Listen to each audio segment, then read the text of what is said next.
حدثنا عبدان قال أخبرنا عبد الله قال أخبرنا عوف عن أبي رجاء قال حدثنا عمران بن حسين الخزاعي أن رسول الله صلى الله عليه وسلم رأى رجلا معتزلا لم يصل في القوم، فقال: يا فلان، ما منعك أن تصلي في القوم؟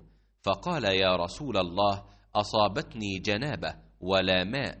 قال: عليك بالصعيد فإنه يكفيك।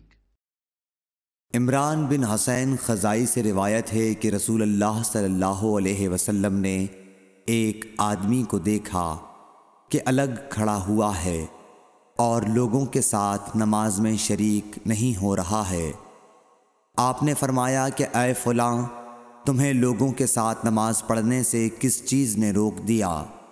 उसने अर्ज़ की, या रसूल अल्लाह, मुझे गुस्ल की ज़रूरत हो गई और पानी नहीं है।